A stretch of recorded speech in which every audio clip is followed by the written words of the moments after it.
ഖുർആൻ ക്ലാസ്സിൽ ആലു ഇമ്രാൻ എന്ന അധ്യായത്തിലെ 145-ാമത്തെ വാക്യമാണ് കഴിഞ്ഞ ക്ലാസ്സിൽ അവസാനം നമ്മൾ വായിച്ചത്. ആ വാക്യത്തിൽ എല്ലാ മരണവും അള്ളാഹുവിൻ്റെ വിധി അനുസരിച്ചാണ് എന്ന് പറഞ്ഞുകൊണ്ട് തലയിലെഴുത്ത് അവതരിപ്പിക്കുകയാണ്. ഉഹുദ് യുദ്ധത്തിൽ തോറ്റവരുടെ ബന്ധുക്കൾ അലമുറയിട്ട് കരഞ്ഞുകൊണ്ട് പരാതി പറഞ്ഞപ്പോൾ അവരെ ആശ്വസിപ്പിക്കാൻ വേണ്ടിയാണ് ഇവിടെ തലയിലെഴുത്ത് എടുത്ത് മുഹമ്മദ് ഫേക്ക് ഐ ഡി വെച്ച് അവതരിപ്പിക്കുന്നത്. അത് കഴിഞ്ഞിനി 146-ാമത്തെ വാക്യം മുതൽ വായിക്കാം. പശ്ചാത്തലം അതുതന്നെയാണ്. ഉഹുദ് യുദ്ധത്തിൽ തോറ്റതിന് ഞൊണ്ടി ന്യായങ്ങൾ അവതരിപ്പിച്ചുകൊണ്ടും തോറ്റതിൻ്റെ പേരിൽ മുഹമ്മദ് നേരിടുന്ന വിമർശനങ്ങൾക്ക് അള്ളാഹുവിനെ വെച്ചുകൊണ്ട് ഒരു നിലവാരവുമില്ലാത്ത, സാമാന്യ യുക്തിക്ക് നിരക്കാത്ത മറുവാദങ്ങളും മറുപടികളും പറയുകയും ചെയ്യുന്നതാണ് രംഗം. 146. എത്ര നബിമാരാണ് യുദ്ധം ചെയ്തിട്ടുള്ളത്? അവരൊന്നിച്ച് ധാരാളം അനുയായികളും ഉണ്ടായിരുന്നു. എന്നിട്ട് അവർക്ക് അള്ളാഹുവിൻ്റെ മാർഗത്തിൽ നേരിട്ട കാഠിന്യങ്ങൾ കാരണമായി അവർ ഭീരുക്കളാവുകയോ ക്ഷീണിച്ചു പോവുകയോ കീഴ്പ്പെടുകയോ ചെയ്തിട്ടില്ല. അള്ളാഹു ക്ഷമാശീലരെ സ്നേഹിക്കുന്നു.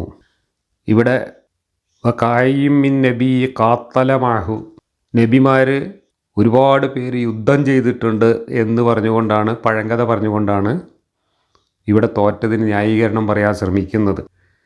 ഈ വാക്യത്തിൽ മൊറോക്കോയിലും ലിബിയയിലുമൊക്കെ ഉള്ള ഖുർആനിൽ കാത്തല മാഹു എന്നതിന് പകരം കുത്തില മാഹു എന്നാണ് എഴുതിയിട്ടുള്ളത്. അവിടെ എത്രയോ നബിമാർ കൊല്ലപ്പെട്ടിട്ടുണ്ട് എന്നാണ് അർത്ഥം. ഇവിടെ മുഹമ്മദ് കൊല്ലപ്പെട്ടു എന്ന കിംവദന്തിയെ തുടർന്ന് ആളുകൾ പിന്തിരിഞ്ഞോടുകയും കുറേ പേര്, ഉസ്മാൻ അടക്കം കുറേ പേര് മറുപക്ഷത്തേക്ക് ചായുന്നതിനെക്കുറിച്ച് അബൂ സുഫിയാനോടും മറ്റും ചർച്ച ചെയ്യാൻ തുടങ്ങുകയും ഒക്കെ ചെയ്ത വളരെ രസകരമായ സംഭവങ്ങളുണ്ട്. അതിൻ്റെയൊക്കെ പശ്ചാത്തലത്തിൽ ഇതിൽ നിന്നെല്ലാം കുത്തി എണീറ്റതിന് ശേഷം മുഹമ്മദ് ആ സംഭവങ്ങളെല്ലാം എടുത്തുദ്ധരിച്ചുകൊണ്ട് ഇവരെയൊക്കെ കുറ്റം പറയുന്നതാണ് രംഗം. അപ്പോൾ മുഹമ്മദ് മരിച്ചു എന്ന കിംവദന്തിയുടെ അടിസ്ഥാനത്തിലാണ് പ്രശ്നങ്ങൾ ഉണ്ടായത് എന്നതിൻ്റെ അടിസ്ഥാനത്തിലാണ് എത്രയോ നബിമാർ ഇതിനു മുമ്പ് കൊല്ലപ്പെട്ടിട്ടുണ്ട് എന്ന് ഇവിടെ ആയത്തിറക്കിയത്. പക്ഷേ നബിമാർ യുദ്ധങ്ങളിൽ കൊല്ലപ്പെട്ടിട്ടുണ്ടോ ഇല്ലേ എന്ന കാര്യത്തിൽ ഖുർആനിൻ്റെ വ്യാഖ്യാതാക്കളും പണ്ഡിതന്മാരും തർക്കത്തിലാണ്. കൊല്ലപ്പെട്ടിട്ടില്ല എന്ന അഭിപ്രായക്കാരുണ്ട്. അതുകൊണ്ട് ഇവിടെ കുത്തിലമാഹു ആണോ കാത്തലമാഹു ആണോ എന്ന കാര്യത്തിൽ തർക്കം വന്നു. അതിൽ ഈ ഖുർആനിൽ, നമ്മുടെ നാട്ടിലൊക്കെ ഉള്ള ഖുർആനിൽ കാത്തലമാഹുവും അപ്പുറത്ത് ആഫ്രിക്കയിൽ പല രാജ്യങ്ങളിലുള്ള ഖുർആനിൽ കുത്തിലമാഹുവായി. കുത്തിലമാഹു ഉള്ളിടത്ത് നബിമാർ കൊല്ലപ്പെട്ടിട്ടുണ്ട് എന്നാണ് ആശയം. ഇവിടെ നബിമാർ യുദ്ധം ചെയ്തിട്ടുണ്ട് എന്നാണ് ആശയം. അപ്പോൾ കൊല്ലപ്പെട്ടിട്ടുണ്ട് നബിമാർ യുദ്ധങ്ങളിൽ എന്ന കാര്യത്തിൽ തന്നെ പണ്ഡിതന്മാർക്കിടയിൽ തർക്കവുമുണ്ട്. അപ്പോൾ അള്ളാഹു സംരക്ഷിച്ച ഖുർആനിൽ ഒരു വാക്ക് ഏതാനും സ്വരചിഹ്നങ്ങൾ മാറിയതിൻ്റെ പേരിൽ, അർത്ഥം മാറിയതിൻ്റെ പേരിൽ ആശയത്തന്നെ മാറുകയും അതിൻ്റെ പേരിൽ പണ്ഡിതന്മാർ രണ്ട് ചേരിയായി തർക്കിക്കുകയും ചെയ്യുന്ന അവസ്ഥ ഉണ്ടായി എന്ന് വേണം മനസ്സിലാക്കാൻ. അള്ളാഹു സംരക്ഷിച്ച ഖുർആൻ്റെ കോലമാണത്. അനുബന്ധമായി പറഞ്ഞു എന്നേ ഉള്ളൂ. നമ്മുടെ വിഷയം അതല്ല. നബിമാരും നേരത്തെ യുദ്ധം ചെയ്യുകയോ കൊല്ലപ്പെടുകയോ ഒക്കെ ചെയ്തിട്ടുണ്ട്. എന്നിട്ടും അവരുടെ അനുയായികൾ, അവരുടെ കൂടെയുള്ള അനുയായികളാരും അവരെ വിട്ടു പോയിട്ടില്ല, പിന്തിരിഞ്ഞു പോയിട്ടില്ല. അവർ നിങ്ങളെ മാതിരി ഭീരുക്കളായിട്ടില്ല. അവരാരും അങ്ങനെ ക്ഷീണിച്ചു പോയിട്ടില്ല. അവരാരും അപ്പുറത്തേക്ക് കാലും മാറി മറ്റവർക്ക്, ശത്രുക്കൾക്ക് കീഴടങ്ങാൻ പോയിട്ടും ഇല്ല എന്നൊക്കെ പറഞ്ഞുകൊണ്ട് ഈ യുദ്ധത്തിൽ തോൽക്കാൻ കാരണക്കാരായി എന്ന് ആക്ഷേപിക്കപ്പെടുന്ന ആളുകളെ ഇവിടെ അള്ളാഹു എന്ന ഫേക്ക് ഐ ഡി ഉപയോഗിച്ചുകൊണ്ട് മുഹമ്മദ് കുറ്റം പറയുന്നതാണ് കാണുന്നത്. കഴിഞ്ഞ വാക്യത്തിൽ എന്താണ് പറഞ്ഞത്? എല്ലാവരും മരിക്കുന്നത് അള്ളാഹുവിൻ്റെ വിധി അനുസരിച്ചാണ്. അത് മരിച്ചവരുടെ ബന്ധുക്കളെ ആശ്വസിപ്പിക്കാൻ വേണ്ടി പറഞ്ഞതാണ്. അങ്ങനെയാണെങ്കിൽ ഇപ്പോൾ ഈ പറഞ്ഞതിൽ നബിമാർ കൊല്ലപ്പെട്ടിട്ടുണ്ട് എന്ന് പറഞ്ഞാൽ ആരാണ് നബിമാരെ കൊന്നത്? അള്ളാഹുവാണ് കൊന്നത്. ആരാണ് യുദ്ധങ്ങളിൽ തോൽക്കുന്നവരും ജയിക്കുന്നവരും ഒക്കെ നിശ്ചയിക്കുന്നതും ആളുകളെ കൊല്ലുന്നതും? യുദ്ധത്തിൽ പങ്കെടുക്കുന്ന മനുഷ്യന്മാരല്ല, അള്ളാഹുവാണ്. ഞാൻ കഴിഞ്ഞ വാക്യത്തിൻ്റെ അനുബന്ധമായിട്ട് പറഞ്ഞല്ലോ, ഗോവിന്ദചാമിയല്ല സൗമ്യയെ കൊന്നത്, അഫാനല്ല അവൻ്റെ വീട്ടിലെ 6 ആളെ കൊന്നത്, ഒക്കെ അള്ളാഹുവാണ്. സകല കൊലപാതകങ്ങളുടെ ഉത്തരവാദി അള്ളാഹുവാണ്. സകല ആത്മഹത്യകൾക്കും ഉത്തരവാദി അള്ളാഹുവാണ്. മനുഷ്യർക്ക് ആത്മഹത്യ ചെയ്യാൻ കഴിയില്ലല്ലോ, അള്ളാഹുവാണ് മരണം തീരുമാനിക്കുന്നതെങ്കിൽ. എൻ്റെ മരണം എനിക്ക് തീരുമാനിക്കാൻ കഴിയുന്നു എന്നതുകൊണ്ടാണല്ലോ എനിക്ക് മരിക്കാൻ പറ്റുന്നത്, ആത്മഹത്യ ചെയ്യാൻ പറ്റുന്നത്. പക്ഷേ ഖുർആനിൽ കഴിഞ്ഞ വാക്യത്തിൽ പറഞ്ഞതനുസരിച്ചാണെങ്കിൽ എനിക്ക് മരിക്കാൻ പറ്റില്ല. എന്നെ അള്ളാഹു കൊന്നെങ്കിലേ ഞാൻ മരിക്കുകയുള്ളൂ. അപ്പോൾ ഞാൻ ആത്മഹത്യ ചെയ്യുന്നത് അള്ളാഹുവിൻ്റെ തീരുമാനം അനുസരിച്ച് എന്നെ കൊല്ലാൻ വേണ്ടി അള്ളാഹു തീരുമാനിച്ച ഒരു മാർഗ്ഗമാണ് എൻ്റെ ആത്മഹത്യ. അതിനെ എന്നെ കുറ്റം പറയാൻ പറ്റുമോ? ലോകത്തുള്ള എല്ലാ മനുഷ്യരും മരിക്കുന്നത് ഏത് തരത്തിൽ മരിച്ചാലും അതിൻ്റെ ഉത്തരവാദി അള്ളാഹു ആണെങ്കിൽ നബിമാർ കൊല്ലപ്പെട്ടു എന്നിട്ടും കൂടെയുള്ളവർ പോയില്ല എന്നൊക്കെ ഈ പറയുന്ന ന്യായവാദങ്ങൾക്ക് എന്ത് അർത്ഥമാണുള്ളത്? നബി ഇവരെയൊക്കെ കൂട്ടിക്കൊണ്ടെന്ന് എന്തും പറഞ്ഞിട്ടാ 5000 മലക്കുകളും അള്ളയും കൂടെ വരും, ബദറിലെ മാതിരി തന്നെ മലക്കുകളും അള്ളയും കൂടെ വന്നിട്ട് നമ്മളെ സഹായിക്കും, പോരിക എന്ന് പറഞ്ഞിട്ട് കൂട്ടിക്കൊണ്ടുപോയിട്ടാണ് ഈ ദുരന്തം അവർക്ക് സംഭവിച്ചത്. അപ്പോൾ സ്വാഭാവികമായിട്ടും അവരുടെ ഈമാനും വിശ്വാസമൊക്കെ നഷ്ടപ്പെട്ടു. ഉസ്മാൻ അടക്കമുള്ളവർ മറുകണ്ഠം ചാടാനുള്ള ശ്രമം നടത്തി, പിന്തിരിഞ്ഞു ഓടി എന്നൊക്കെയാണ് ഇതിൻ്റെയൊക്കെ വ്യാഖ്യാനങ്ങളിൽ പറയുന്നത്. ഉസ്മാൻ അടക്കമുള്ള പ്രമുഖർ ഈ യുദ്ധത്തിൽ പിന്തിരിഞ്ഞോടുകയും അബൂ സുഫിയാനുമായി ചർച്ച ചെയ്തുകൊണ്ട് മറുകണ്ഠം ചാടാൻ ആലോചിക്കുകയും ചെയ്തു എന്നാണ് ഈ ചരിത്രം വായിക്കുമ്പോൾ നമുക്ക് മനസ്സിലാവുന്നത്. ഉസ്മാനെ പോലുള്ള ആളുകളൊക്കെ ഉള്ളത് കൊണ്ട് പിന്നെ അള്ളാഹു ഇനി അടുത്ത വാക്കിൽ അള്ളാഹുവിൻ്റെ പൊറുക്കൽ കൊട്ടയും കൊണ്ട് വരികയാണ്.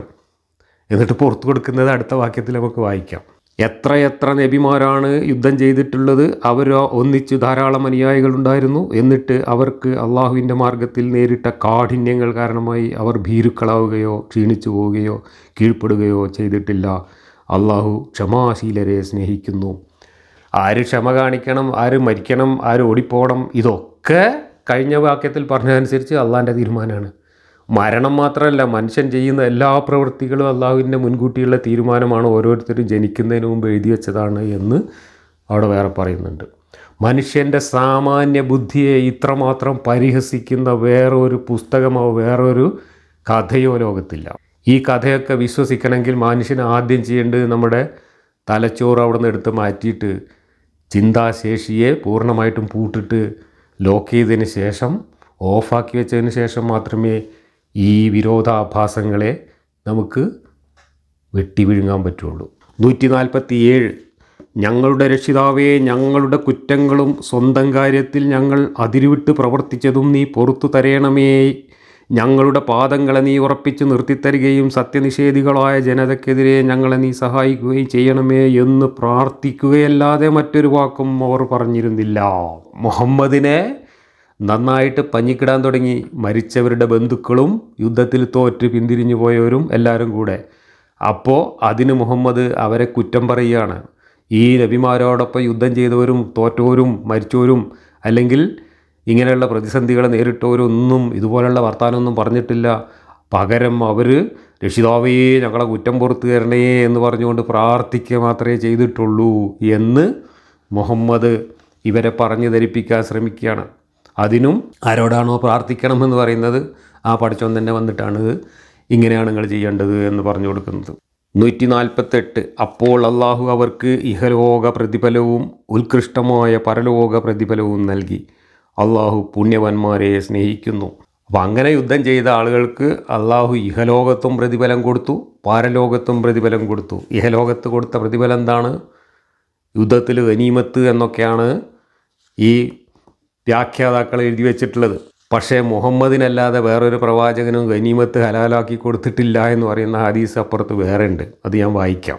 ഏതായാലും ഗനീമത്തും പിന്നെ അധികാരവും പിന്നെ മറ്റുള്ളവരുടെ നാട് പിടിച്ചടക്കാനും അവരെ അടിമകളാക്കാനും അതിനൊക്കെയുള്ള സൗകര്യമാണ് അള്ളാഹു ഇഹലോകത്ത് അവർക്ക് ചെയ്തു കൊടുത്തത്. അതുപോലെ അധികാരം നേടാനും സമ്പത്ത് നേടാനും പ്രതാപം നേടാനും ഒക്കെയുള്ള സൗകര്യം ഇഹലോകത്ത് ചെയ്തു കൊടുത്തു ഈ യുദ്ധങ്ങളിൽ ജയിച്ചവർക്ക്.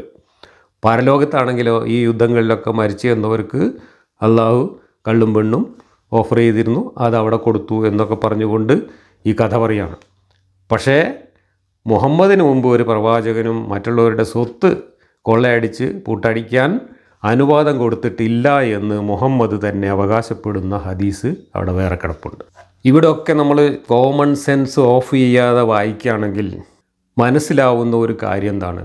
മനുഷ്യർ തമ്മിലുള്ള യുദ്ധങ്ങളിൽ ജയിക്കുകയും തോൽക്കുകയും ഒക്കെ ചെയ്യുന്നത് മനുഷ്യരുടെ യുദ്ധതന്ത്രങ്ങളുടെ അടിസ്ഥാനത്തിലും സൈനിക ബലത്തിൻ്റെ അടിസ്ഥാനത്തിലും അവരുപയോഗിക്കുന്ന കുതന്ത്രങ്ങളുടെ അടിസ്ഥാനത്തിലും ആ യുദ്ധം നടന്ന സന്ദർഭവും സാഹചര്യവും അനുസരിച്ചും ഒക്കെ അങ്ങോട്ടും ഇങ്ങോട്ടും ഒക്കെ സംഭവിച്ചിട്ടുള്ളതാണ്. ലോകത്ത് ഏതൊരു ജനതയുടെ ചരിത്രം എടുത്താലും ഇതുപോലെ തന്നെയാണ് യുദ്ധങ്ങളിൽ ജയിക്കുകയും തോൽക്കുകയും ഒക്കെ ചെയ്തിട്ടുള്ളത്. അവിടെയൊക്കെ പണ്ട് കാലത്തും മനുഷ്യർ യുദ്ധം ചെയ്യാൻ ഇറങ്ങുമ്പോഴും അവരേത് പ്രവർത്തിക്കിറങ്ങുമ്പോഴും തങ്ങളുടെ ഗോത്ര ദൈവം സഹായിക്കും എന്ന വിശ്വാസത്തോടു കൂടി ആ ദൈവത്തിന് വേണ്ടത് ബലി നൽകിക്കൊണ്ടും ആ ദൈവത്തിനോട് പ്രാർത്ഥിച്ചുകൊണ്ടും ആ ദൈവത്തെ വിളിച്ചട്ടഹസിച്ചുകൊണ്ടും ഒക്കെ തന്നെയാണ് യുദ്ധക്കളങ്ങളിൽ ഇരുപക്ഷത്തുള്ളവർ ഇറങ്ങിയിരുന്നത്. അപ്പുറത്തുള്ളവർക്ക് അവരുടെ ദൈവം ഉണ്ടാവും, ഇപ്പുറത്തുള്ളവർക്ക് ഇവരുടെ ദൈവം ഉണ്ടാവും. ഈ ദൈവങ്ങൾ തമ്മിലല്ല യഥാർത്ഥത്തിൽ യുദ്ധങ്ങൾ നടന്നത്, മനുഷ്യർ തമ്മിലാണ്. ആ മനുഷ്യരുടെ മനസ്സിലുണ്ടായിരുന്ന അന്ധവിശ്വാസങ്ങളാണ് ഈ രണ്ട് പക്ഷത്തുള്ള ദൈവങ്ങൾ. അതിൽ ജയിച്ചവരുടെ പക്ഷത്ത് ആ ദൈവം വന്നിട്ട് അതിൻ്റെ എല്ലാം പേറ്റൻ്റ് ഏറ്റെടുക്കും, ക്രെഡിറ്റ് ഏറ്റെടുക്കും. തോറ്റവരെ ദൈവങ്ങൾ ഇതേമാതിരി എന്തെങ്കിലും ഞൊണ്ടി ന്യായങ്ങൾ പറഞ്ഞിട്ട് നിങ്ങളങ്ങനെ ചെയ്തുകൊണ്ടാണ്, ഇങ്ങനെ ചെയ്തുകൊണ്ടാണ്, നിങ്ങൾ ഇന്ന വേണ്ടായി മൈൻഡ് ചെയ്യാത്തതുകൊണ്ടാണ് ഞാൻ തോൽപ്പിച്ചത് എന്നൊക്കെ പറഞ്ഞുകൊണ്ട് ഞൊണ്ടി ന്യായം പറയുക. ഇതൊക്കെ പണ്ട് കാലത്ത് പതിവാണ്. ഇതൊക്കെ പറയുന്നത് ദൈവങ്ങളല്ല, ഈ ദൈവങ്ങൾക്ക് വേണ്ടി വേഷം കെട്ടിയ വെളിച്ചപ്പാടന്മാരും മനുഷ്യന്മാരുമാണ് പറഞ്ഞുകൊണ്ടിരുന്നത്. കാരണം അവരുടെ മനസ്സിലുള്ള വിശ്വാസവും ആശയങ്ങളുമാണ് അവർ ദൈവങ്ങളുടെ പേരിൽ വിളിച്ചു പറയുന്നത്. ഇവിടെ മുഹമ്മദും അത് തന്നെയാണ് ചെയ്യുന്നത്. ഇവിടെ ഉഹുദ് യുദ്ധത്തിൽ മുഹമ്മദിന് ഒരുപാട് പോഴത്തങ്ങളും പൊട്ടത്തരങ്ങളും പറ്റി. അതിൻ്റെ ഫലമായിട്ട് മുഹമ്മദ് ആ യുദ്ധത്തിൽ തോറ്റു. മറുപക്ഷമാണെങ്കിൽ തന്ത്രങ്ങൾ പ്രയോഗിച്ചു. ആ തന്ത്രങ്ങൾ ഉപയോഗിച്ചുകൊണ്ട്, അവരുടെ സൈനിക ശക്തി ഉപയോഗിച്ചുകൊണ്ട് അവരവരുടെ ലക്ഷ്യം പൂർത്തിയാക്കി തിരിച്ചു പോകുന്നതാണ് നമ്മൾ കണ്ടത്. അവരുപയോഗിച്ച തന്ത്രം എന്താണ് എന്നൊക്കെ കഴിഞ്ഞ ക്ലാസ്സിൽ നമ്മൾ വിശദീകരിച്ചു. അവർ കുറച്ച് പെണ്ണുങ്ങളെ കൊണ്ടുവന്നിരുന്നു. ആ പെണ്ണുങ്ങളെ ഉപയോഗിച്ചുകൊണ്ടാണ് അവർ സൂത്രം പ്രയോഗിച്ചത്. ആ സൂത്രത്തിൽ മുഹമ്മദിൻ്റെ കൂടെ ഉണ്ടായിരുന്നവരും വീണു പോവുകയാണ് ചെയ്തത്. 149 വിശ്വാസികളെ അവിശ്വാസികൾക്ക് നിങ്ങൾ വഴിപ്പെടുന്നുവെങ്കിൽ പിന്നിലേക്ക് നിങ്ങളെ അവർ മടക്കിക്കളയും. അപ്പോൾ എല്ലാം നഷ്ടപ്പെട്ടവരായി നിങ്ങൾ മടങ്ങുന്നതാണ്. അപ്പോൾ ഇവിടെ അബൂ സുഫിയാനുമായിട്ട് ചർച്ച നടത്താനും മറുകണ്ഠം ചാടാനും ഉസ്മാൻ അടക്കമുള്ള ആളുകൾ, ഈ യുദ്ധത്തിൽ നിന്ന് പിന്തിരിഞ്ഞു പോയ ആളുകൾ ശ്രമിച്ചിട്ടുണ്ട് എന്നാണ് ഇതിൻ്റെ വ്യാഖ്യാനമായിട്ട് തഫ്സീറുകളിൽ കാണുന്നത്. അവരെല്ലാം ഉദ്ദേശിച്ചുകൊണ്ടാണ് ഈ പറയുന്നത്. അവിശ്വാസികളിലേക്ക് നിങ്ങൾ മടങ്ങി അവർക്ക് നിങ്ങൾ വഴിപ്പെട്ടാൽ പിന്നെ നിങ്ങൾ അവരുടെ മതത്തിലേക്ക് മടങ്ങിപ്പോകും, നിങ്ങൾ ഈ മതവും ഈ അള്ളാനെയും ഉപേക്ഷിക്കും എന്ന മുഹമ്മദിൻ്റെ ബേജാറ് അള്ളാഹുവിൻ്റെ വെളിപാടായിട്ട് മുഹമ്മദ് ഇവിടെ അവതരിപ്പിക്കുകയാണ്. ഇതൊക്കെ അവതരിപ്പിക്കാൻ മുഹമ്മദ് ബാക്കിയായി എന്നതുകൊണ്ടും പിന്നീട് അവിടുന്ന് തട്ടിക്കുടഞ്ഞ് എണീറ്റ് വീണ്ടും മുഹമ്മദ് ഊർജം സംഭരിച്ച് ഈ ഞൊണ്ടിനായങ്ങളുമായിട്ട് അവരെ രണ്ടാമത് സംഘടിപ്പിക്കാൻ ശ്രമിക്കുന്ന സന്ദർഭമാണിത്. അവിടെയാണ് മുഹമ്മദിൻ്റെ കുതന്ത്രം വീണ്ടും വിജയിക്കുന്നത്. കാരണം ഇവിടെ മുഹമ്മദ് മരിച്ചു എന്ന് മറ്റുള്ളവർക്കും സ്വന്തക്കാർക്കും തോന്നാവുന്ന വിധത്തിൽ, സ്വന്തക്കാർക്ക് തോന്നരുത് എന്നാൽ മറ്റുള്ളവർക്ക് എതിരാളികൾക്ക് തോന്നണം എന്നാഗ്രഹിച്ചുകൊണ്ട് മുഹമ്മദ് മരിച്ചതായി അഭിനയിച്ച് കിടക്കുകയാണ് ചെയ്തിട്ടുള്ളത്.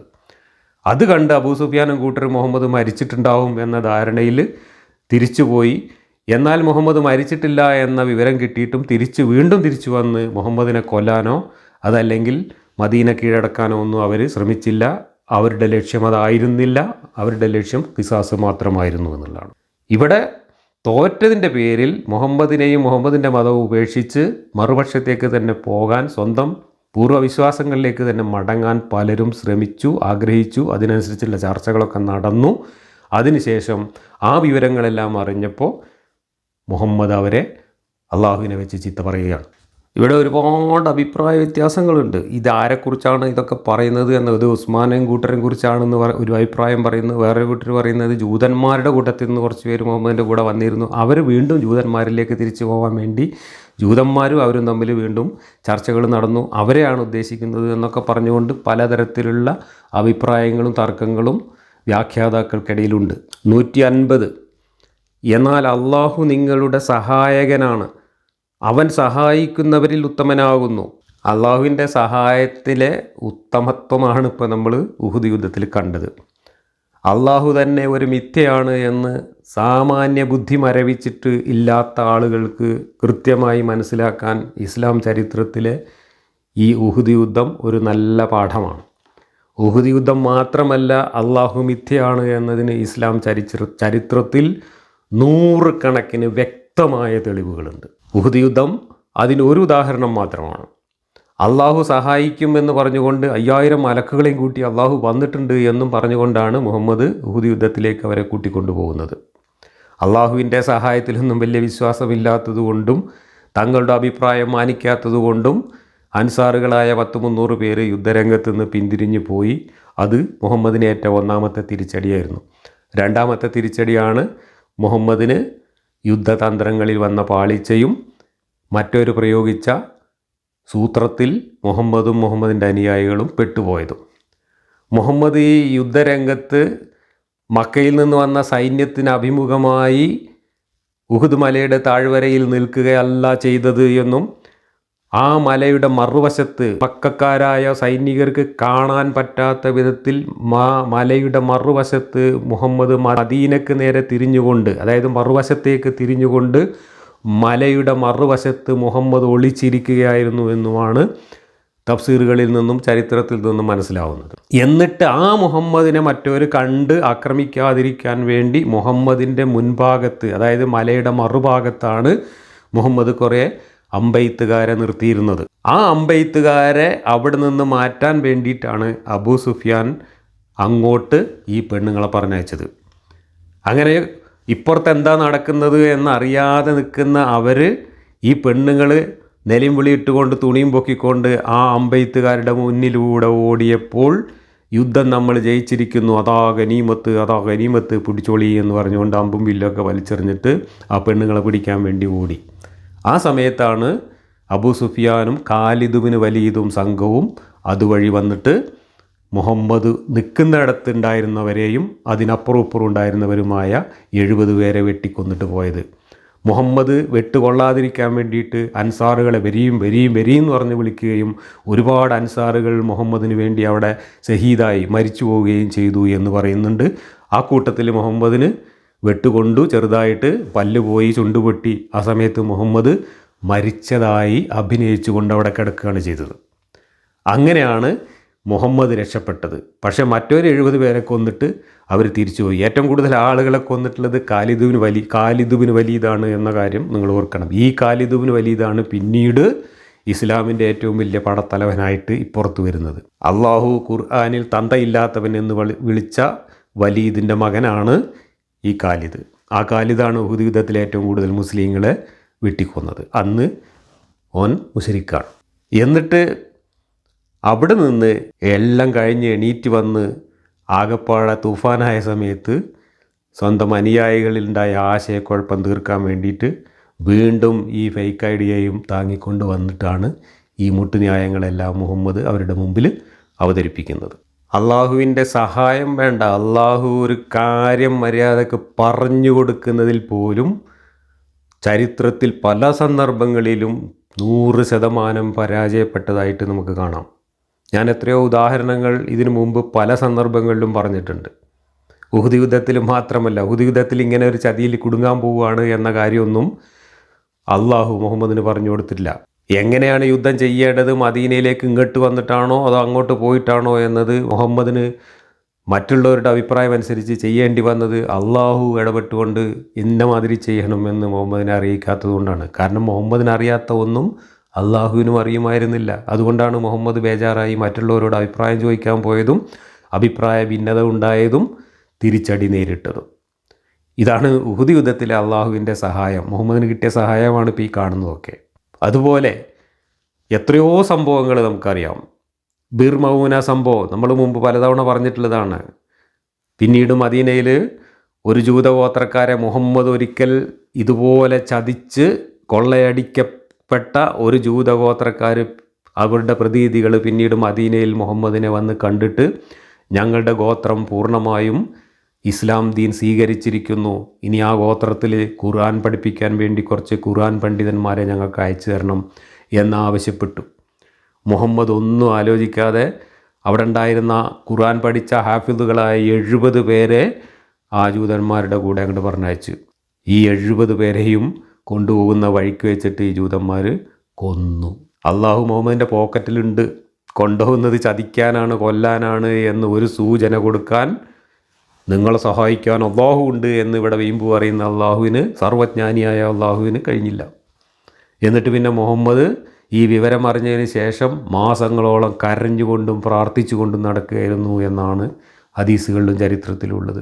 എന്തേ അള്ളാഹു മുഹമ്മദിനോട് ഇവർ കൊണ്ടുപോകുന്നത് ചതിക്കാനാണ്, കൊല്ലാനാണ്, പറഞ്ഞേക്കണ്ട എന്ന് വിവരം പറയാതിരുന്നത്? മുഹമ്മദിനറിയാത്തൊരു കാര്യം അള്ളാഹ്ക്ക് അറിയില്ല, അത് തന്നെ സംഭവം. അപ്പോൾ ആരാണ് അള്ളാഹു? അള്ളാഹു മുഹമ്മദ് തന്നെയാണ്, വേറെ ആരുമല്ല. ഇനി ഇതേ അള്ളാഹു പിശാചാണ് എന്ന് ഇതേ ഖുർആനിൽ ഇനി പറയാൻ പോകുന്നുണ്ട്. അങ്ങനെയാണെങ്കിൽ അള്ളാഹു മുഹമ്മദാണ്, മുഹമ്മദ് പിശാചാണ് എന്ന് ഈ ഖുർആനിൽ നിന്ന് തന്നെ നമുക്ക് മനസ്സിലാക്കുകയും ചെയ്യാം. റിദ്വാൻ പ്രതിജ്ഞയുടെ കാര്യം ഞാൻ മുമ്പ് പറഞ്ഞിട്ടുണ്ട്. ഹുദൈബിയ സന്ധിക്ക് പോയ സമയത്ത് ഉസ്മാനെ മക്കയിലേക്ക് ചർച്ചയ്ക്ക് പറഞ്ഞയച്ചു. ഒരു മരത്തിൻ്റെ ചുവട്ടിൽ മുഹമ്മദും സംഘവും വിശ്രമിച്ചു. ഉസ്മാൻ വരേണ്ട സമയമായിട്ടും വരാതെ കണ്ടപ്പോൾ ഉസ്മാനെ മക്കാർ കൊന്നിട്ടുണ്ട് എന്ന് മുഹമ്മദ് ഊഹിക്കുകയും അതനുസരിച്ച് ഉസ്മാൻ്റെ രക്തത്തിന് പകരം വീട്ടും ഞങ്ങൾ എന്ന് പറഞ്ഞുകൊണ്ട് ആ മരത്തിൻ്റെ ചുവട്ടിൽ വെച്ച് എല്ലാവരും കൂടെ പ്രതിജ്ഞ ചൊല്ലുകയും, പ്രതിജ്ഞ ചൊല്ലിക്കഴിഞ്ഞപ്പോൾ അള്ളാഹു ആ പ്രതിജ്ഞയിൽ സന്തോഷം പ്രകടിപ്പിച്ചുകൊണ്ട് ആയത്തിറക്കുകയും ചെയ്തു. ആ ആയത്ത് ഖുർആനിലുണ്ട്. ആയത്തിറങ്ങി കുറച്ച് കഴിഞ്ഞപ്പോൾ ഉണ്ട് ഉസ്മാൻ അവിടുന്ന് ഇങ്ങനെ ചിരിച്ചു കൊണ്ടുവരുന്നു. അപ്പോൾ ആ മരത്തിൻ്റെ മുകളിലൊന്ന് കയറി നോക്കിയിരുന്നെങ്കിൽ അള്ളാഹുവിന് ഉസ്മാൻ അപ്പുറത്തുനിന്ന് വരുന്നത് കാണാമായിരുന്നു. ആ വിവരം പോലും പറഞ്ഞു കൊടുക്കാൻ അള്ളാഹുവിന് കഴിഞ്ഞില്ല എന്ന് മാത്രമല്ല, അപ്രസക്തമായ ഒരു ആവശ്യമില്ലാത്ത ഒരു പ്രതിജ്ഞയ്ക്ക് ആയത്തിറക്കി ഒപ്പിട്ട് കൊടുക്കുകയാണ് പൊട്ടനായ അള്ളാഹു ചെയ്തത്. ഇങ്ങനെ എത്രമാത്രം തെളിവുകൾ, നൂറുകണക്കിന് തെളിവുകൾ അള്ളാഹു മിഥ്യയാണ് എന്നും മുഹമ്മദിൻ്റെ വെറും ഫേക്ക് ഐ ഡി മാത്രമായിരുന്നു അള്ളാഹു എന്നതിനും ഈ അള്ളാഹുവിന് മുഹമ്മദിന് അറിയാത്ത ഒരു ചുക്കും അറിയുമായിരുന്നില്ല എന്നതിനും ഇസ്ലാമിൻ്റെ ചരിത്രത്തിൽ, ഖുർആൻ്റെ ചരിത്രത്തിൽ നൂറുകണക്കിന് തെളിവുകളുണ്ട്. പക്ഷെ അതൊക്കെ കാണണമെങ്കിൽ നമ്മളെ കണ്ണ് ഈ മഞ്ഞക്കണ്ണടയൊക്കെ മാറ്റി വെച്ചിട്ട് നമ്മുടെ ഈ സാമാന്യ യുക്തിബോധമൊന്ന് ഓൺ ചെയ്തിട്ട് വായിക്കണം. അത് വായിക്കാൻ വിശ്വാസികൾക്ക് കഴിയുന്നില്ല എന്നുള്ളതുകൊണ്ടാണ് വിശ്വാസികൾ ഈ മണ്ടത്തരത്തിൻ്റെ പടുകുഴിയിൽ എന്നും മൂക്കുകുത്തി കിടക്കുന്നത്. 151 വാക്യം. യാതൊരു തെളിവും അള്ളാഹു അവതരിപ്പിച്ചിട്ടില്ലാത്ത ചില വസ്തുക്കളെ അവൻ്റെ പങ്കുകാരാക്കിയ കാരണത്താൽ അവിശ്വാസികളുടെ ഹൃദയങ്ങളിൽ നാം ഭയം വിട്ടുകൊടുക്കുന്നതാണ്. അവർ മടങ്ങിച്ചെല്ലുന്ന സ്ഥാനം നരകമാകുന്നു. അക്രമികളുടെ സങ്കേതം എത്ര ചീത്ത. കണ്ടോ, ഇവിടെ അള്ളാഹു ടെററിസ്റ്റായി വരികയാണ്. പിന്നെയും അള്ളാഹുവിൻ്റെ പണി എന്താണ്? മറ്റുള്ളവരുടെ ഹൃദയങ്ങളിൽ ഭയം വിട്ടുകൊടുക്കുക. ഇവിടെ ഉഹുദ് യുദ്ധത്തിൽ ആരുടെ ഹൃദയത്തിലാണ് ഭയം വന്നത്? മുഹമ്മദിൻ്റെ കൂടെ ഉള്ളവരാണ് ഭയന്ന് പേടിച്ച് വിറച്ച് തിരിഞ്ഞോടിയത്. അപ്പോൾ അള്ളാഹുവിൻ്റെ ഈ ഭയം വിട്ടുകൊടുക്കൽ ആരുടെ മനസ്സിലേക്കാണ്? അവിടെ ഇട്ടുകൊടുക്കും, ഇവിടെ ഇട്ടുകൊടുക്കും. പേടിക്കുന്നവരുടെയൊക്കെ മനസ്സിലുണ്ടാകുന്ന പേടി അള്ളാഹ് ഇട്ടുകൊടുത്തതാണ് എന്ന എട്ടുകാലി മമ്മൂഞ്ഞിൻ്റെ വാദമാണ് ഇവിടെ പറയുന്നത്. യാതൊരു തെളിവുമില്ലാത്ത സാധനങ്ങളെ അള്ളാഹുവിന് പങ്കുകാരാക്കി എന്നും പറഞ്ഞിട്ടാണ് ഈ വാക്യം തുടങ്ങുന്നത്. അള്ളാഹുവിന് എന്ത് തെളിവാണുള്ളത്? ലാത്തയ്ക്കും ഉസ്സയ്ക്കും മനാത്തയ്ക്കും ഇല്ലാത്ത എന്ത് തെളിവാണ് അള്ളാഹുവിനുള്ളത്? ആ തെളിവ് എന്താണ് എന്ന് മക്കക്കാർ മുഹമ്മദിനോട് ചോദിച്ചതാണ്. ലാത്തയോടും ഉസ്സയോടും മനാത്തയോടും പ്രാർത്ഥിച്ചാൽ കിട്ടാത്ത എന്ത് മേന്മയാണ് അള്ളാഹുവിനോട് പ്രാർത്ഥിച്ചാൽ കിട്ടുക എന്ന് നമുക്ക് രണ്ടു കൂട്ടരെയും മാറി മാറി പ്രാർത്ഥിച്ചുകൊണ്ട് പരീക്ഷിക്കാം എന്ന് വരെ മുഹമ്മദിനോട് മക്കക്കാർ പറഞ്ഞതാണ്. അതിനൊക്കെ ബബ്ബ പേടിച്ച് പിന്മാറുകയാണ് മുഹമ്മദ് ചെയ്തത്. പരീക്ഷണത്തിന് തയ്യാറായില്ല. കാരണം പരീക്ഷണം നടത്തിയാൽ അള്ളയും കണക്കാണ്, ലാത്തയും കണക്കാണ് എന്നാണ് ബോധ്യപ്പെടുക. അത് നമുക്കൊക്കെ അറിയാം. അപ്പോൾ ഒരു തെളിവുമില്ലാത്ത അള്ളാഹു മറ്റു ദൈവങ്ങൾക്ക് തെളിവില്ല എന്നും പറഞ്ഞു വരുന്നത് എത്ര പരിഹാസ്യമാണ് എന്നാലോചിച്ച് നോക്കൂ. എന്നിട്ട് പറയുകയാണ്, ഞാൻ അവരുടെ മനസ്സിൽ ഭയം ഇട്ടുകൊടുക്കുന്നതാണ്. അവർ മടങ്ങിച്ചെല്ലുന്ന സ്ഥാനം നരകമാകുന്നു. അക്രമികളുടെ സങ്കേതം എത്ര ചീത്ത. ഈ വാക്യത്തെക്കുറിച്ച് മുഫസ്സിറുകൾ പല അഭിപ്രായങ്ങൾ പറയുന്നുണ്ട്. ഇത് ഉഹുദ് യുദ്ധത്തിൻ്റെ പശ്ചാത്തലത്തിൽ ഉഹുദ് യുദ്ധത്തിൽ നിന്ന് ജയിച്ചു പോയ മക്കക്കാരെക്കുറിച്ചോ അല്ലെങ്കിൽ തോറ്റുപോയ മുഹമ്മദിൻ്റെ കൂടെ ഉള്ളവരെക്കുറിച്ചോ ആരെക്കുറിച്ച് പറഞ്ഞതാണ് എന്ന കാര്യത്തിൽ പോലും വ്യക്തതയില്ല. മുഫസ്സിറുകൾ തർക്കിക്കുകയാണ്. ചിലർ പറയുന്നത് അബൂ സുഫിയാനും സംഘവും തിരിച്ചു പോയിട്ട് വീണ്ടും മുഹമ്മദിനെ കൊല്ലാൻ മടങ്ങി വരാം എന്ന് വിചാരിച്ചു. പക്ഷേ അവർക്ക് അങ്ങനെ വരണ്ട എന്ന് തോന്നി. അതുകൊണ്ട് അവർ തിരിച്ചു പോയി. അത് അള്ളാഹു ഭയം വിട്ടുകൊടുത്തതുകൊണ്ടാണ് എന്നൊക്കെയാണ് വ്യാഖ്യാനം. അബൂ സുഫിയാൻ തിരിച്ചു പോയത് അബൂ സുഫിയാനും കൂട്ടർക്കും എന്തെങ്കിലും ഭയം ഉണ്ടായതുകൊണ്ടല്ല. അവർ ഭയക്കേണ്ട യാതൊരു സന്ദർഭവും ഉഹുദ് യുദ്ധം കഴിഞ്ഞ സമയത്തില്ല. അവരവരുടെ ദൗത്യം നിർവഹിച്ച് കൃത്യമായിട്ട് തിരിച്ചു പോവുകയാണ് ചെയ്തത്. മറിച്ച് ഭയന്നോടിയത് മുഹമ്മദിൻ്റെ കൂടെയുള്ളവരാണ്.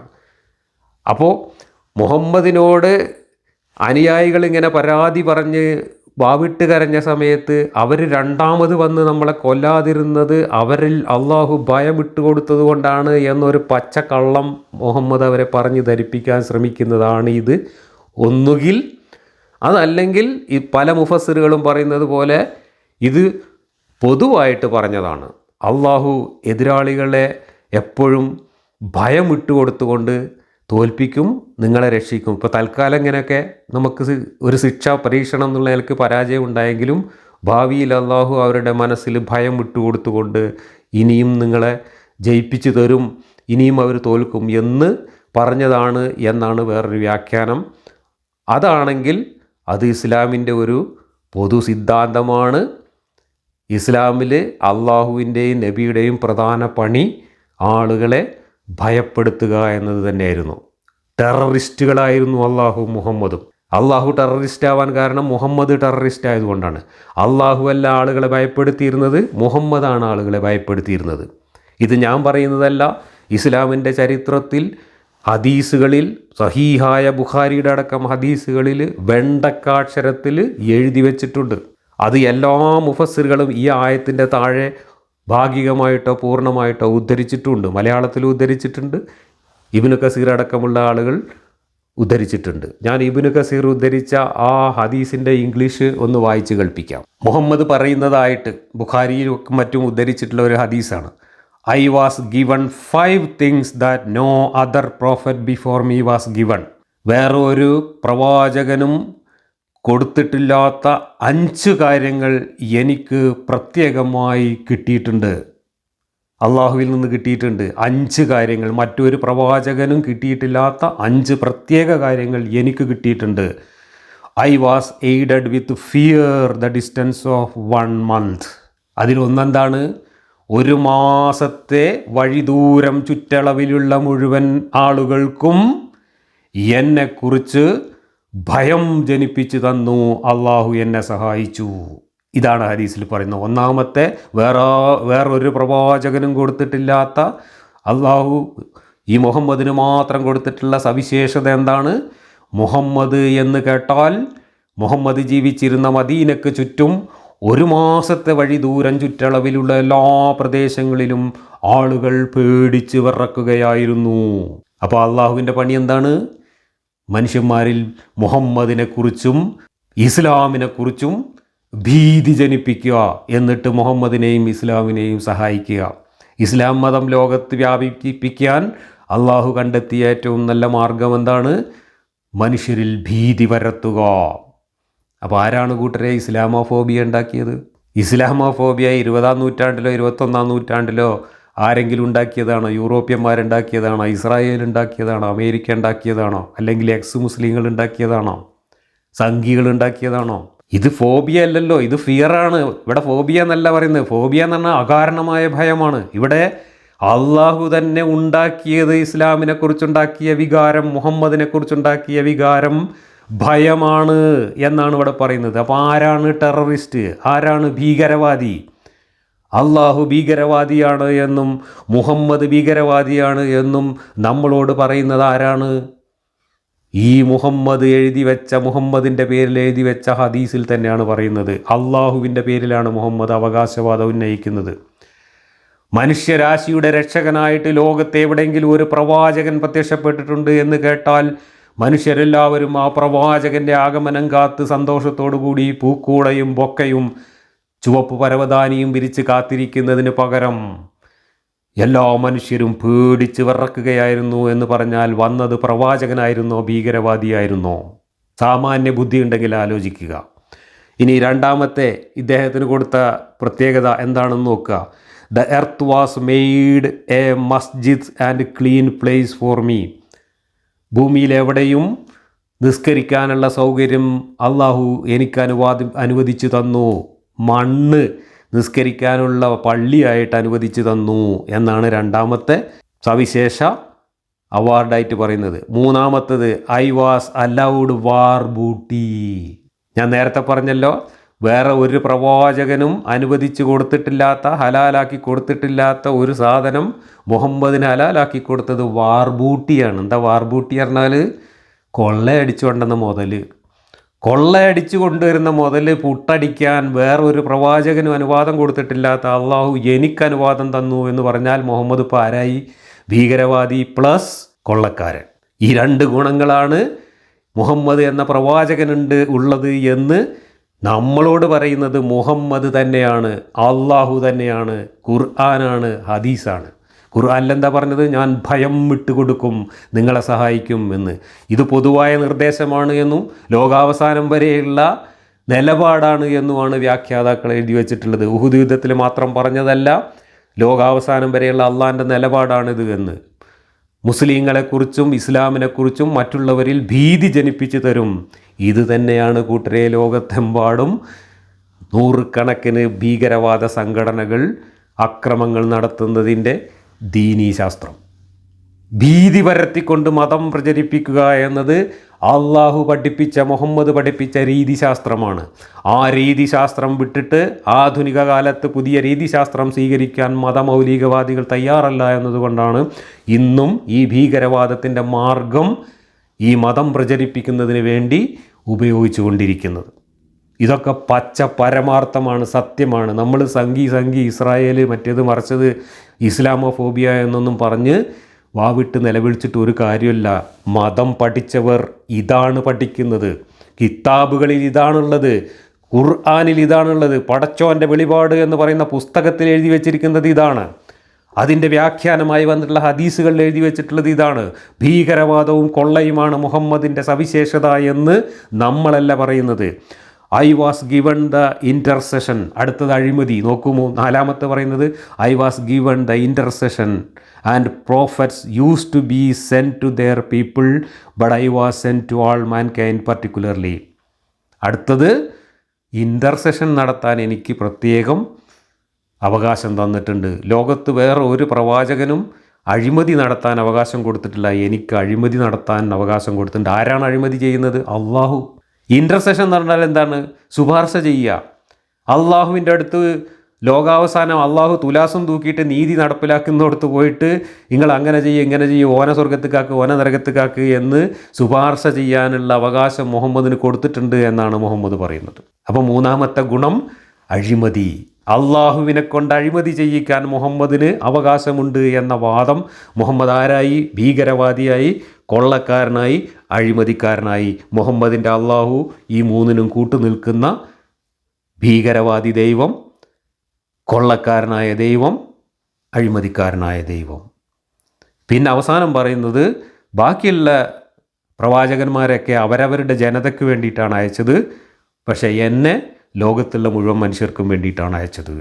ഇതും ഖുർആൻ വിരുദ്ധമാണ്. ഖുർആൻ അറബി ഭാഷയിൽ ഇറക്കാനുള്ള കാരണമായിട്ട് പലയിടത്തും വിശദീകരിച്ചിട്ടുള്ളത് മക്കക്കാർക്കും അതിന് ചുറ്റുമുള്ള അറബികൾക്കും മനസ്സിലാക്കാൻ വേണ്ടി ഈ പുസ്തകം ഞാൻ ഈ ഭാഷയിൽ ഇറക്കിയെന്നും ബാക്കിയുള്ളവർക്കൊക്കെ അവർക്ക് മനസ്സിലാക്കാൻ അവരുടെ ഭാഷയിൽ ഞാൻ വേറെ പ്രവാചകന്മാരെ അയച്ചിട്ടുണ്ട് എന്നുമാണ് ഖുർആനിൽ പറയുന്നത്.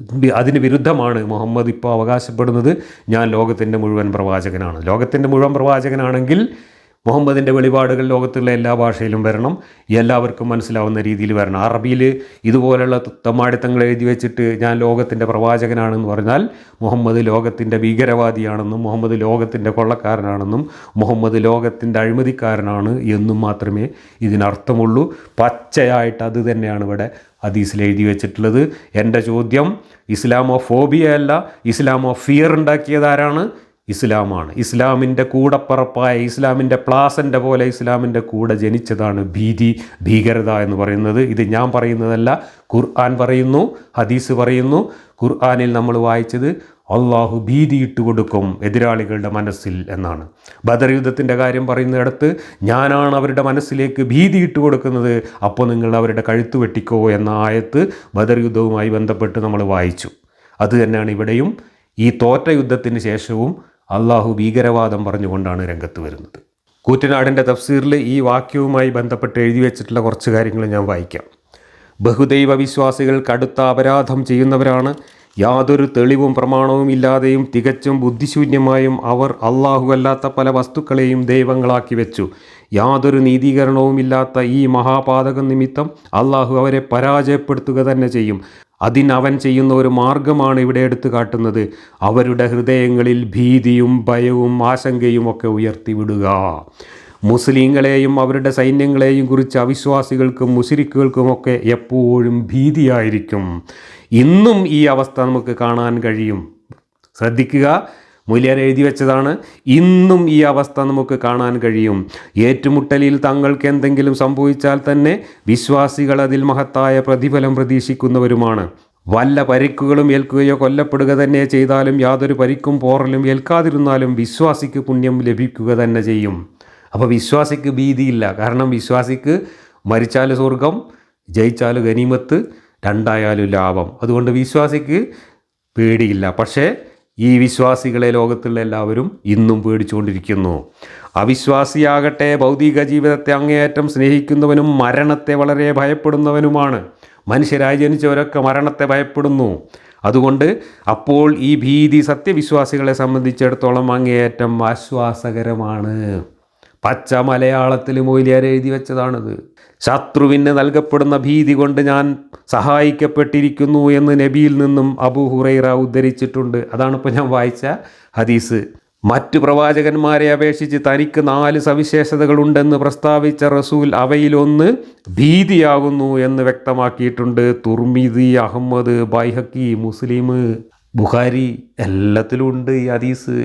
മൊയ്ലിയാരും അതെന്നാ പറയണത്. കച്ചവട ചരക്കുകളുമായി മടങ്ങവേ ബദറിന് സമീപം എത്തിയപ്പോൾ അള്ളാഹു ഈ ഭീതി അബൂ സുഫിയാൻ്റെ മനസ്സിൽ ഇട്ടുകൊടുത്തുകൊണ്ടാണ് അദ്ദേഹം വഴിമാറി രക്ഷപ്പെട്ട് മക്കയിലെത്തിയത്. അതുകൊണ്ടാണ് നമുക്ക് ഗനീമത്ത് കിട്ടാതെ പോയത്. അബൂ സുഫിയാന് ഭീതി ഇല്ലാതിരിക്കുമോ? അവർ കച്ചവടത്തിന് പോയതാണ്. മറ്റൊരു കച്ചവടക്കാരെ കൊള്ളയടിക്കാൻ വേണ്ടി സൈനിക സന്നാഹങ്ങളുമായിട്ട് വരുന്നവരാണ്. സ്വാഭാവികമായിട്ടും ഭീതി ഉണ്ടാവും. ഭീതി ഉണ്ടായപ്പോൾ വഴിമാറി സഞ്ചരിച്ചു, രക്ഷപ്പെട്ടു പോയി. അതൊക്കെ അള്ളാഹു മുഹമ്മദിനെ സഹായിച്ചതാണ് എന്നാണ് മൊയ്ലിയാർ വിശദീകരിച്ചു വരുന്നത്. അപ്പോൾ ഇസ്ലാം ഭീകരതയുടെ മതമാണെന്നും അള്ളാഹു തന്നെ ഒരു ഭീകരവാദിയാണെന്നും മുഹമ്മദ് ലോകത്തുള്ള മനുഷ്യരെ മുഴുവൻ ഭീതിയിലാഴ്ത്താൻ വന്ന പ്രവാചകനാണ് എന്നും യാതൊരു ഉളുപ്പുമില്ലാതെ ഖുർആനിലും ഹദീസിലും എഴുതി വച്ചിരിക്കുന്നു എന്നാണ് നമ്മളിപ്പോൾ വായിച്ചത്. ഇസ്ലാമോഫോബിയ എന്ന് നിലവിളിച്ചുകൊണ്ട് ഇസ്ലാമിക ഭീകരവാദത്തെ ന്യായീകരിക്കുന്നവർ ഖുർആനും ഹദീസുമൊക്കെ എടുത്തൊന്ന് വായിക്കുന്നത് നല്ലതാണ് എന്ന് അനുബന്ധമായി പറഞ്ഞുകൊണ്ട് ഞാൻ ഈ ക്ലാസ് ഇന്ന് അവസാനിപ്പിക്കുകയാണ്. ഇതിൻ്റെ തുടർച്ചയായി അടുത്ത വാക്യം അടുത്ത ക്ലാസ്സിൽ നമുക്ക് ചർച്ച ചെയ്യാം.